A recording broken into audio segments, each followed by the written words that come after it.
morning. I've been trying to avoid this topic, but it seems I'm forced today to talk about it.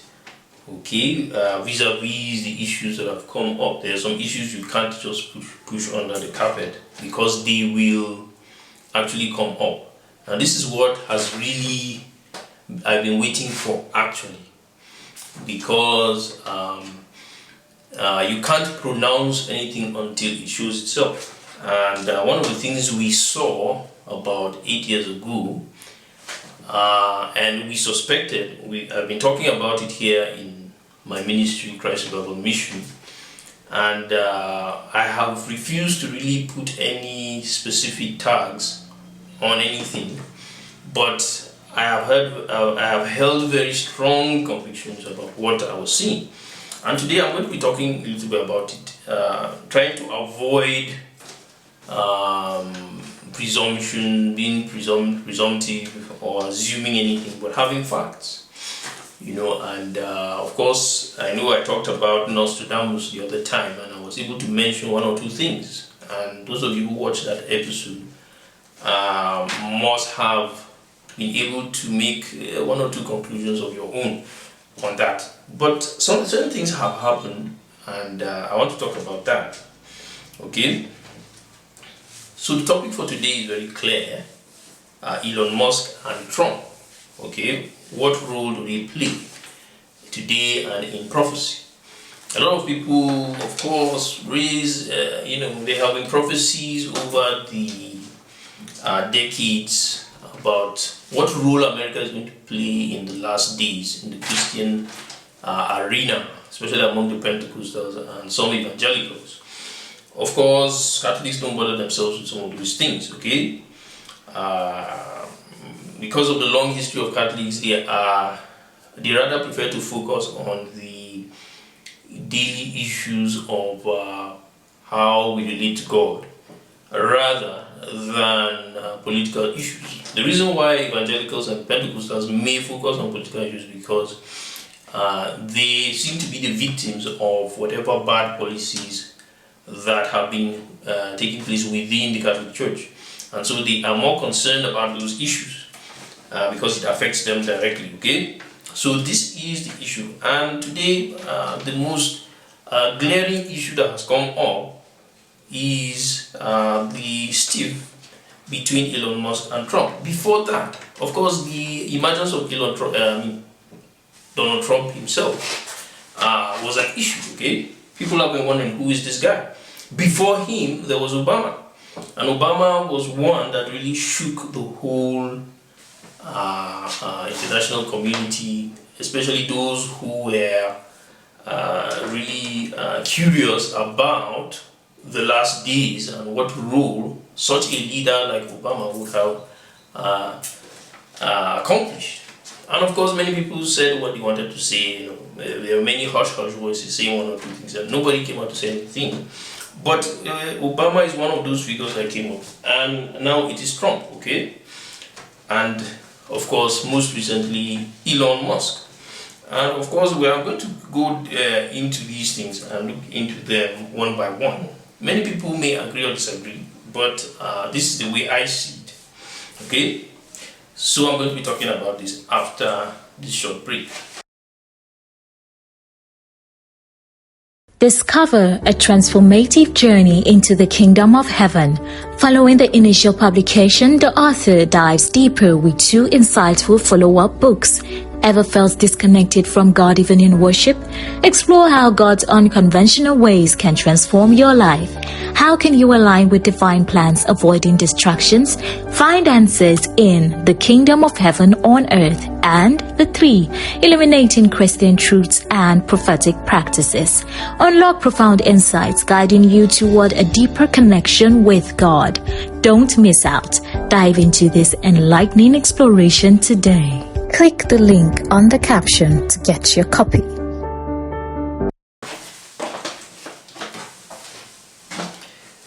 Okay, let's start from a history that we need to look at before we touch any of these guys.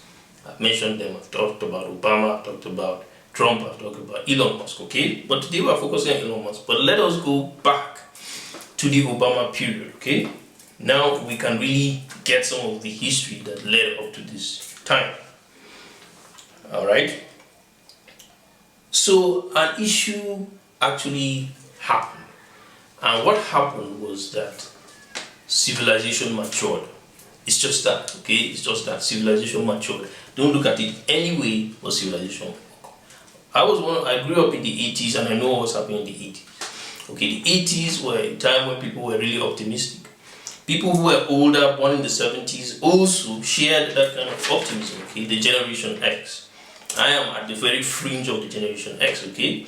And there was this optimism, Space 1999, all these things, the maturity of the human race. And so this is what happened. Of course, in the religious area, especially within the Christians were looking forward to the end, okay? And of course, this actually started during the Second World War and matured during the 80s. And it was hoped that by 1999, at the most, of course, some through the prophecy of Nostradamus, 1999, the end of the world will come. Okay, so these were the things that were happening. But human beings who reached the maturity of their civilization, there was a lot of optimism, and of course, in that sense, skepticism that the world was going to end. Okay, so this is the background that we are building. And in this maturity, we have, there was a lot of hope placed on the conservatives. Okay, and these conservatives are the Christians. Okay, of course, not just the Christians, but the Muslims too can be grouped into conservatives. And then some others, there's the mixed multitude. Others also might want to identify as being conservatives, though they might not be Christian or Muslim. So there was a lot of hope that the battle would actually be between these forces within the conservative arena, okay? The Christians and the Muslims. And of course, some of the crises, like we've studied in the past episodes, surrounded around these two groups. And of course, as we approached 1999, these were the conflicts. And this was some of the conflicts that people like Obama had to deal with. Okay? And Obama, of course, arose after the Gulf War, after the 9/11, to be that sort of leader that will bring the world together, and most notably just the United States, of course. And of course, the United States is in the position of leadership in the world. So, of course, he played that role as a global leader, especially in nations like Nigeria that looked up to the United States for leadership. Okay? So, I'll be talking a lot about the perspective, especially in Nigeria. Okay? So, this is the issue. Obama was a global leader, and many people, would say, okay, this is who he is, that is who he is. Among the Christians, of course, the popular figure that will be associated with any world leader will be the Antichrist. Okay, and so people were waiting for the Antichrist. Among the Jews, it's a bit different. Notably, the Jews are waiting for the Christ, a human Christ. Okay, so we need to note that down. Okay, while the Christians are looking for Christ to come from heaven, to return, the Jews are looking for a human being who will be Christ. Okay, will be the Messiah. And of course, there is a dichotomy here because, of course, for Christians, anybody who would come as a human being to save humanity would definitely be the Antichrist. So this is just the issue. So those things are there. Of course, many people will say many things, and nobody will be bold enough to say it in public because, of course, that will be casting out aspersions on people, a person you don't know. Okay, so this is the issue. And you may be wrong, and we know that Christians have been wrong over decades and thousands of years before. So this is the issue, okay? So at this point of the maturity of human civilization, a lot of people were afraid of being wrong, so they couldn't come out and say anything. But they were openly saying the end is here. It might be 1999, it might be the year 2000, it might be 2011, 2012. And these were the controversies that were going on. Okay, so human beings matured. But the failure of these prophecies and these expectations created something. Okay, and what did it create? It actually gave more strength to the movement of the liberals. Okay, and the movement of the liberals is largely made up of people who are atheists, people who are maybe Christian but are not really in there. Okay, they feel that Christianity should progress and should change according to the times, and of course a lot of other people who may be free thinkers. Okay, so the liberal movement kind of evolved from that failure of prophetic, the prophecies coming out of evangelical and Pentecostal Christianity. Okay, so that is what happened. And of course, this was strengthened by the maturity of humanity itself. Okay, both technologically and based on the maturity of civilization, and all that. The last countries to become democratic were countries like Nigeria and other countries in Asia, and this really strengthened global civilization. And because of this, there was a lot of optimism that we should just move one way, and that way was the liberal way. Okay, a lot of people believe that, although the conservatives were still very strong, still believing that Jesus will soon come. All right, the maturity of human beings, of the human race. Okay, what happened after this? Obama, of course, the role that Obama played was very pivotal in this. And of course, I remember those days, I was really shocked at the kind of influence and strength that a person like Obama had. Okay, he was very strong. I was shocked by it. And believe it or not, because I know what was happening in my life then was very, very... Also, I didn't know that whatever I will be doing will be playing a very important role in those events within those times, okay? And so I was kind of shocked by the influence he had. And probably he knew, nobody expected Obama to get the kind of landslide victory that he had in the US. But all of a sudden, white, black, yellow from everywhere in America were just saying Obama, Obama, Obama. And why was it? I have mentioned the failure of prophecy, okay, within the Christian predictions. But another thing that happened was very important was the Gulf War and the war in Afghanistan, okay, and Iraq, okay. The attempt of the American leaders to pursue nuclear weapons in Iraq, and that of course later was discovered to be false, information, and that caused another total upheaval and the loss of confidence in the leadership of the conservatives in the United States. Okay, so this is just what we see. These are just events that continue to build and just building up to what we have today. And what happened next? What happened next? Of course, Trump emerged. Okay, Trump emerged. And who is Trump? We need to know who Trump is. Trump is a multimillionaire, billionaire businessman that has been around for very long. Okay, he is a person that was very controversial within the American setup.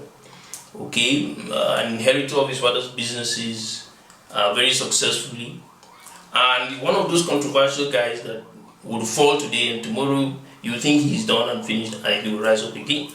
And so he was a kind of popular, very popular figure, again very unpopular in some other circles, but a kind of guy you would never expect to get into politics, that he would not be accepted within that realm, but suddenly became an important figure. And why is this? We need to understand that also. Obama's situation was a kind of peak situation. And when you talk about, let me just use this example that I like. when you're drawing a graph, the graph goes up sometimes if it's a parabolic graph, okay, based on a quadratic equation, of course. It will go up, okay, and at a point it might, depending on what you're plotting, okay, sometimes it's down then up, but it's sinusoidal anyway. So when you're looking at it from the theory of diminishing returns, civilization always has a peak, and when it reaches a peak, there's a possibility of a dip, okay, of a fall, and this is what happened during the Obama time. Obama was the peak, and that is why many people believe that during this time he would either show himself as the Antichrist, or, of course, for some who believed in the Christ, of course, he would have been the Christ. So the failure of this realization, of course, of Christ himself returning, and looking at it from that angle, okay, and the 666 or the Antichrist being revealed, created the man you call Trump. Okay, so Trump came on the scene, and there's nothing that, that kind of situation is a very strange situation. There's nothing else to offer. The people, the leaders, had nothing else to offer, and they just looked and said, what else do we have? That guy that we've rejected, that we've hated, of course, maybe he has something to offer. This is what happened. Okay, so this is just how Trump came back on the scene, and he was that guy that, again, just like Obama, people were even laughing. He can't do it. He can't make it. But strangely enough, he actually won the presidential election against the more popular candidate, Hillary Clinton. Okay, so this is the issue. Trump won the election, and of course, this is who he is. We will now look at, of course, he did 4 years. And after then, the American people rejected him again because, of course, he was that controversial figure, always changing his stance because he was a businessman. A businessman always weighs the risks, takes his chance. If it doesn't work, he turns the other way. So this is the only thing, and he was rejected because of that, and of course because he was conservative. Okay, so that was the issue, and now he's back. But before that, we'll look at one important person, which is Elon Musk. Elon Musk. Who is Elon Musk? I've got to tell you, from a personal perspective, Elon Musk also just came out of nowhere. Okay? Not true for me, that is, but he had been around all the time. Okay? And of course, I've been hearing people. For me, he came out of nowhere because the guy on the block, the big dog on the block, was Bill Gates, and we were all about Bill Gates. Bill Gates was holding us forth as the richest man in the world for decades, and it was like he was never going to come down. Okay, and so he was still there, but Elon Musk was right there underneath, making his mark, and he was the young guy, a guy in our own generation, Generation X. And he was making his mark. We didn't know him, so he just came out of nowhere. Okay, one thing you have to know about Generation X, okay, is, and little into the millennial range, is that we are the optimistic generation. Okay, we are a very optimistic generation, and we are that generation that looks up. When you talk about space, when you talk about technology, we are it. Okay, we are that generation. And we are that generation that,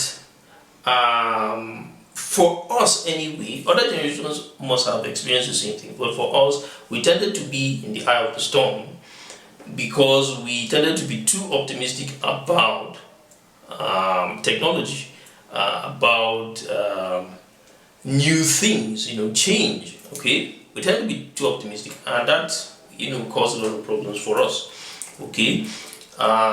Especially because of our parents were religious, and for them technology was going to bring about the Armageddon. For them technology was going to bring about the end of the world. Okay, so that was just the problem. So many of us were facing the same thing. But Elon was a special person, And when I was looking at his history, I kept on saying, wow, wow. So it happened. You know, you know something is going on in your mind, but you can't just put your finger on it. Because it's part of you, you know, it's part of our generation of people. This is what we have always wanted. But somehow we knew we're not really going to get it. Maybe we'll just get, you know, kind of compromise. You know. But it happened in Elon.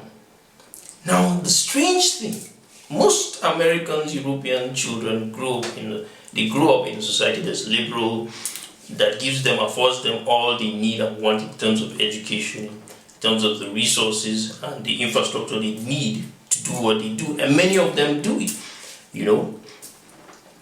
But a lot of them are still influenced by either religion or the extremes of liberalism that believe we should try and, you know, halt climate change, or they just decided to go for parties and, you know, and forget about everything. You know, but Elon was strange. He grew up in Africa, in South Africa, okay? And this created a very strange phenomenon. And this is the person that we have today in Elon Musk, okay? Elon Musk, at the time I encountered him, was about the 10th richest man in the world, okay? And he was about the 10th richest man in the world. And he was really that guy that everybody respected, okay? Because he was just living out the dream, okay? He was just doing what he needed to do. He wasn't that guy that was dabbling into all sorts of dangerous things like population reduction, like, in fact, he loves to talk about population positively. He wasn't dabbling into things like, you know, arms race. Yes, he wasn't dabbling into so many things that people considered, feared the rich for. He seemed to have his own kind of group of people, and one of his first wife, I think, described this as, you know, engineers. He's engineers, okay? He loved engineers, and he focused on engineers and built them, and, you know, created an empire for himself. And that is how Elon came up. From having PayPal, he sold PayPal and had and bought 3 different companies, or established some of them himself. And this is what made him the 10th richest man, suddenly out of the blues, in the world, okay? Within that short period of time that I saw and I discovered Elon, he had just finished developing the Falcon 9, and he was, you know, sending cargo into space, and had just finished developing the Falcon Heavy. And that was the beginning of his rise, okay? Tesla was already a household name in the United States, of course. And I just discovered that this was the guy we've been talking about. My very, my place of the technology I have been so fascinated with is solar energy. And I've been hearing about Tesla, but I never knew the guy himself behind the company. And this was the opportunity. I discovered this guy was into everything that mattered. Everything that everybody refused to do because it was difficult to do, but very necessary. And Elon Musk was into it. And he was making his billions out of it. Not because he wanted money, but because he wanted to save or to help humanity. And this was it for me. I said, look at this guy. It's just it. And this is who Elon Musk is. If you're thinking who Elon Musk is, he is not a villain. He is a hero. But is he still? That is the question. So that was just a brief kind of stumbling history or biography of who Elon Musk is. Like I said, he's a hero. From the time I met him anyway, and not a villain. And he was a hero of our generation of children, okay, who grew up being looked at with skepticism by our parents. Are we going to be the ones who are going to be the Antichrist? Are we the ones who are going to bring the end of the world? You know, and they kept on looking at us that way. And, you know, kept on doing what they did. Some of them did it very well, I may add, but others really created a lot of problems. And this is what we'll be looking at. Okay, Elon Musk, the hero, of course, naturally rose from that 10th position of being the 10th richest man in the world to becoming the most richest man in the world. For a while, he was the second after Jeff Bezos for a long time.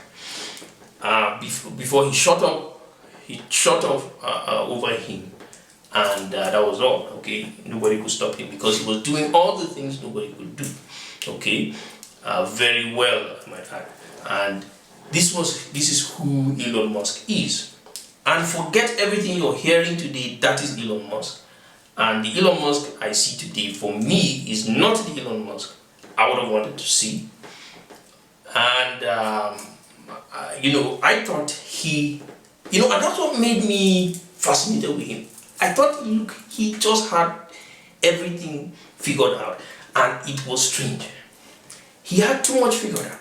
He stayed away from politics, stayed away from the public eye, and was just going in razor speed. Of course, somebody who cared about truth, cared about change, cared about development. The media doesn't care about such people, okay? The media likes to focus on the politicians, on those who are movers and shakers, who don't care much about anybody, and just making it and making a lot of money. But Elon was doing all that, but caring about people and doing, innovating in those areas that actually mattered. So this is the issue. So the media didn't care about him until he became the richest man in the world. Then all the focus came to Elon Musk. He was the one sending US astronauts into space, multiple times in a month, multiple times in a year, and something nobody had done. And this was it. And for me, all my fears came true. I said, this man, because when you meet a guy like that, you wonder, can he keep it going? And it's crazy, because it's like you today, you're sitting down today and maybe you just have about a few thousands in your account, and somebody just throws $1 billion in there. Your greatest fear for yourself is, can I get through this without messing it up, So that was the thing about Elon Musk. He was in a position that nobody expected that a guy like this could exist, okay? People like Bill Gates had almost the same thing, but his was a little more mundane. Computers had existed for quite a long time, and it was natural that the evolution of computers would come to a point that somebody would take advantage of it, and himself and Steve Jobs did that, and he was at the top of it. So wonderful, okay? But Elon was different. He was doing all those things nobody thought was possible, maybe till another decade or two, and he was doing it in this decade. So that was Elon. And today, all my fears have come true in that Elon has joined politics. Okay, and that is the beginning for me of all the problems that you want to ask for. And the reasons are simple. I'll be talking about them after this break. Discover a transformative journey into the kingdom of heaven. Following the initial publication, the author dives deeper with 2 insightful follow-up books. Ever felt disconnected from God even in worship? Explore how God's unconventional ways can transform your life. How can you align with divine plans, avoiding distractions? Find answers in The Kingdom of Heaven on Earth, and the 3, Illuminating Christian Truths and Prophetic Practices. Unlock profound insights guiding you toward a deeper connection with God. Don't miss out. Dive into this enlightening exploration today. Click the link on the caption to get your copy. So what are my reasons for fearing politics? In my discovery of what was going on right from around 2004 till the time Obama himself became President of the United States, I was able to discover something, okay? And within that time, I was going through my own issue. I had wanted to become an engineer. Of course, I had to abandon that at a point. and because I was more perturbed by certain issues, and those issues were theological in nature. Okay, and when you're talking about theology, you're talking about a whole group of issues that no one person can handle. Okay, because you're talking about God. And of course, for me, I had to discover, coming from a background of a Judeo-Christian kind of background, I was perturbed by certain issues as to joining the larger church. And my experience with the larger church exposed me to certain things, okay, certain ideas. And of course, because I was not thinking like the majority of the people, I stumbled on certain issues in the Bible, which I refused to hide. Like Elon, I am somehow like Elon, okay? A lot of people knew about solar energy, a lot of people knew about rockets, but it was kind of a hush-hush thing, okay, don't dabble there. So nobody really dabbled. A lot of people know about the identity of Christ as the center of the Bible, and it was talked about everywhere, but nobody really dabbled into the text in the way that I was able to do. And this is the issue. I was able to dabble into the text, and I discovered the cross, okay, hidden within the prophetic timeline, okay. And this was what happened. Of course, delay playing a very important role. Some other things backed the evidence up, like the theory of Irenaeus, like the presence of David himself, which is still being unpacked, and Abraham himself. But the whole idea was behind the prophetic timeline, and of course, the delay principles.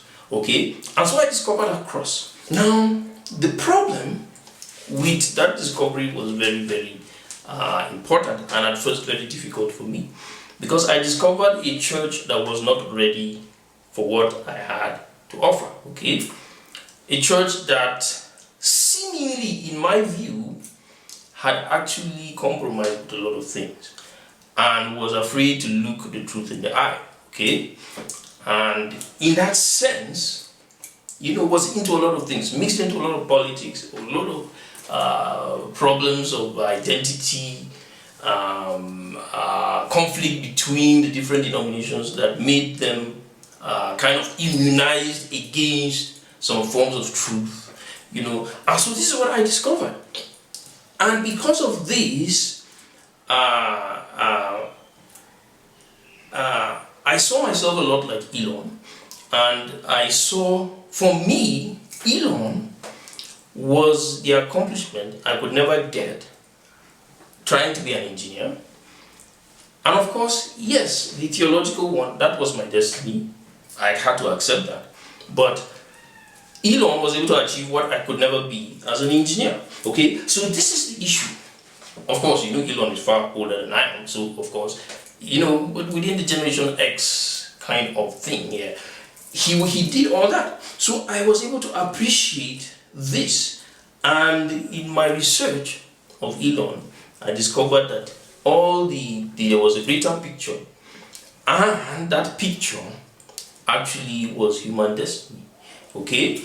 And I'll be talking a little more about what that, portends for humanity as a whole, okay? But before that, I want to talk about the generic problem. Within all this, I discovered the generic problem. Just as Elon, being the special person he was, came out the way he was because of the Western society itself, what Western society had created. Even though he grew up in Africa, he moved to the United States, and he is who he is. And of course, you find Christianity right within there. Christianity as conservative Christianity itself, and as a governing system, were actually two different things, even though they claimed to be the same. And this is what we see in Elon and Obama, okay? Sorry, not Obama, Trump. Elon and Trump have arisen at a time when the expectations of Christian leaders failed to come true. And of course, whatever they had actually invested in gave birth. The Bible says what? you reap what you sow. Okay?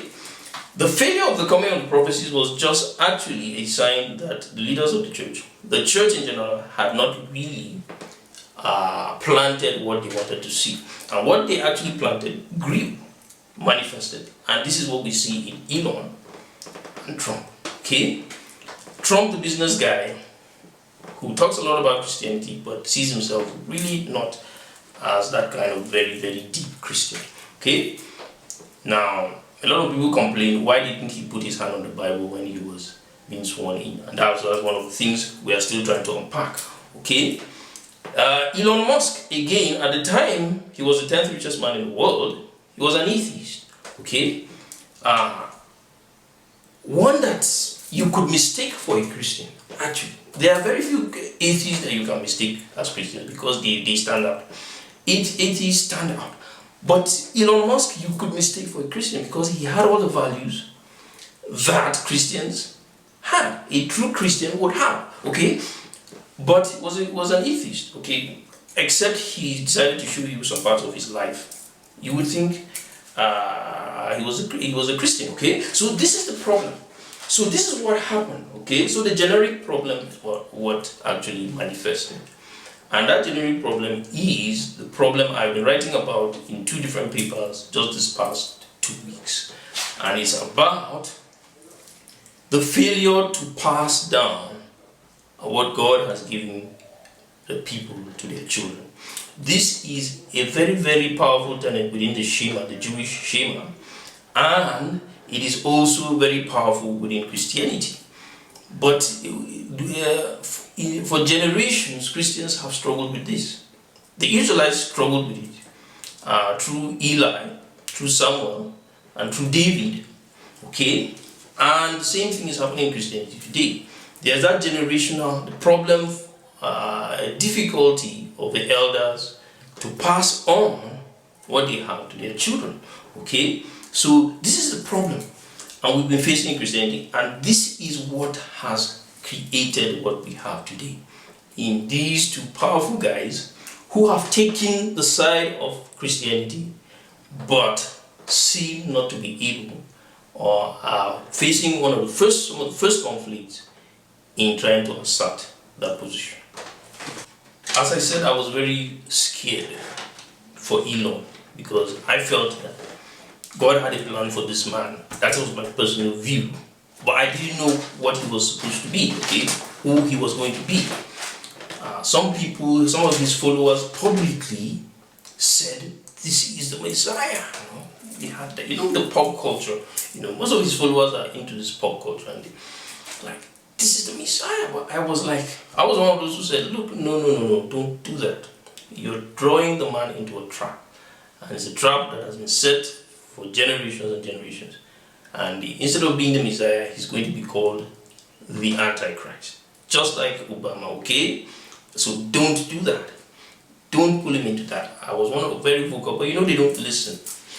And of course, though I think Elon was probably advised properly, he took some of the advice, but of course, nothing is perfect. And so he dabbled into politics. He consciously, I was watching him because I was in Twitter before he bought Twitter. And I was watching, so I decided to follow him on Twitter, just to get some of this, the news on space. Okay, that was what really attracted me to him. Space and Tesla, of course. So, so I was following it. And Elon suddenly, when he saw Trump being hated, being bullied even by Facebook and partly Twitter, Elon was very heartbroken. He felt so bad about it. He said, look, even though I don't agree totally with this man, but nobody should be treated this way. And that was Elon. And Elon, I think part of what motivated Elon to buy Twitter, I'm sure was part of that. So he bought Twitter. And guys like Kanye were also part of the picture. And so he bought Twitter, and that was it. Because I was following him very closely and I admired him as a person, I was against him buying Twitter because I felt it was a distraction. Like I felt him joining politics, of course, because all his destiny for me was that he would not join politics He will not allow the media to dabble into him too much, and he will continue to do the work he was doing. But all that happened, okay? And all that was because of my experience with discovering the cross, okay? I had a very bad experience with that. I discovered a church that refused to take responsibility, and it goes to talk about this issue, this generic problem about succession. Okay, the church I met on ground, not the church I had belonged to that no longer really truly existed because of some of those issues, but I met a church that really didn't want to take responsibility for anything. Okay, they just, because they are divided into tiny bits, tiny denominations. Okay, just about 30% of the world population in their entirety, plus the Catholic Church. Okay, and so a church that really doesn't want to take responsibility for anything. Okay, and so I said, look, let this guy alone, because if he gets into this, he's going to discover what I know, what I already know. Okay, and that these people are not ready for you, and that state of being was the very thing that caused the fall in the first place. The shift of power from the conservatives. It was actually happening between the conservatives and the liberals, but the powerful stance that Obama had was because of the fall of the church. Okay, and all the events we were facing is because of the fall of the church. The church was not ready. The church was not prepared. To take responsibility for what it was preaching. And this is what I faced in the discovery of the cross. And imagine one guy that is coming from a minority church, okay, doesn't have all the numbers on his side, left alone with his family to fend off the attacks of all those who hate Christianity, just because he discovered the cross. And this is what we've been facing. And so I said, look, Elon, I know you're the richest man, or you're getting towards the richest man, but don't get involved with these guys. Don't, do those things that have not been carrying you along all this while. Continue the way you are, and that is exactly what he didn't do. Okay, he went into politics, bought Twitter, attracted the attention of the main media, the mainline media, and that was the beginning for me of the end of the Elon I knew. Okay, so this is the problem. Okay, so the issue of succession is seen there. The problem of succession is seen there within the Christian church, and that it does not really exist. It has been invaded by Satan himself. I've talked about this thing. We're talking about mentoring, talking about leadership. You can go back to those videos and go through that and think about it. Okay, so this is what we see happening. Okay, and so right now Trump and Elon are having a bit of a spat. People hope they will reconcile, but I'm not very optimistic because of what I've already explained. Okay, even if they succeed, they will not take the side of Christianity like that, the way some of us are expecting, because of the state of the church as it is right now. Okay, so I don't know. I'm not God. Things might change. Who knows? Okay, so this is the issue. Okay, but one of the issues in contention is the space race. Many Christians have not come to a point of having some kind of doctrinal foundation for what Elon is doing, especially when we talk about the space race. And of interest, some Christians are some of the most vocal critics against climate change. So Elon has had to deal with all these issues, okay? Being, part owner of Tesla, okay, and all that. What is, his motive for a company like that? Well, there are a lot of reasons for creating Tesla. It's economic, it's the next step in development of technology, apart from nuclear, it's just there, so there are many reasons to do that, okay? It's cheaper, okay, and all that, and so on and so forth. But in terms of space, I was one of those also that started digging up the issue of space again, and I was able to discover the very important position that space has in Christian theology.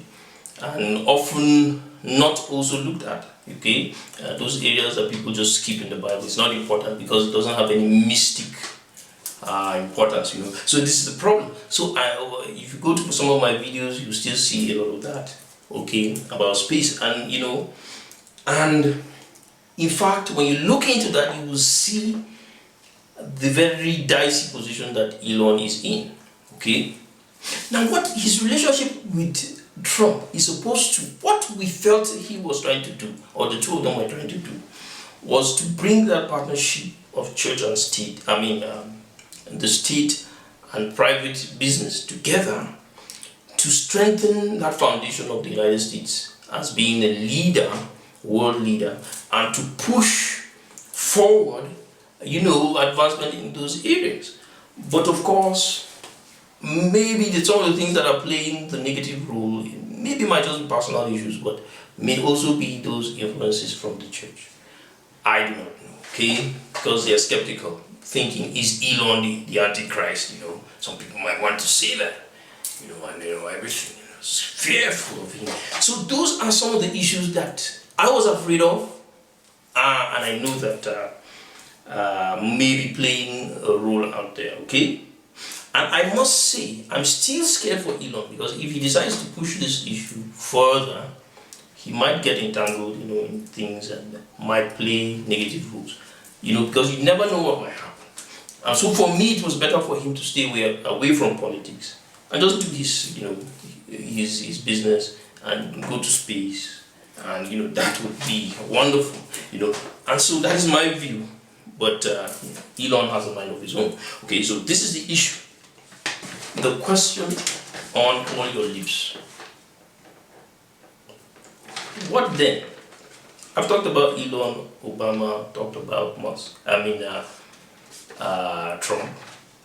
But what after this? What about the church? Okay, there is a tendency to actually just state the obvious, and the obvious is that the church is beginning its fall. Okay, but like I said, that's not what was supposed to happen. What was supposed to happen was that Trump and Musk will work together. Trump, of course, Musk, and you know, they would lead the conservative movement, strengthen the United States, and of course, the strength of the United States means that the church will be stronger, you know, and everything. But that may not be what may happen, and the fall guy in the whole thing may be the church at the end of the day, because of their failure to actually. First of all, their failure in discipling both of these guys to become the leaders that they should be, and secondly, probably their probable influence in all this situation that's going on right now. And this is what I believe may happen, may lead to the beginning of the fall of the church. I hope not. But I don't believe that, in fact, the prophecies of the end time in Revelation do not tell us these events will happen, okay? Apart from Nostradamus that tends to kind of talk a little about these things or refer to them, it's not very clear, okay? And so there's a lot of room for God's move to still take place, and God to do what He wants to do in a very different way from the way we popularly see it. You know, we are always about the doom and gloom, but there's a lot of room for positivity, for things to change. But if not, we're looking at the possible fall of the church. And the fall of the church will mean the fall of the visible church anyway. Will mean a lot of terrible things, which are already happening, I may say. Yes, the persecution and killing of Christians all over the world is already happening, and it may continue that way, and you know, other things may happen, and of course, the final fall of the visible church will take place. But there will still be Christians on the earth. I believe that, and I wish and I pray that some of these guys involved in this, some of them have been atheists. Not just Musk and Trump, but there are many guys in these movements, people who have brought us to this point in technological development. and a lot of them have studied. I've mentioned Federico Fagin, a physicist who suddenly has found religion. People like Neil deGrasse, though an atheist, has always talked about the possibility of God, and has always backed a lot of historical things in Christianity, though he's still an atheist. Okay, and there are many Christians out there, okay, who are into this field, but some of them seem to be a little shy, and that is the problem we are seeing in the church. Of course, we know it is natural because yes, the church is always bullied in one way, and the church is always invaded, and so it suffers with the generic issue of passing down succession, as it were. Okay, and so this is the problem. So whatever you see happening, I think this is the purpose of this video. Please don't be too taken aback. Don't be one of those who runs to the world because you think you're just interested in the in thing, okay, or the fashion that is dominating. No, this is an opportunity to strengthen your own personal faith, okay, and if possible, God will still do something, a miracle in our time. I am David Tunjichinki for you today in Searching the Heart.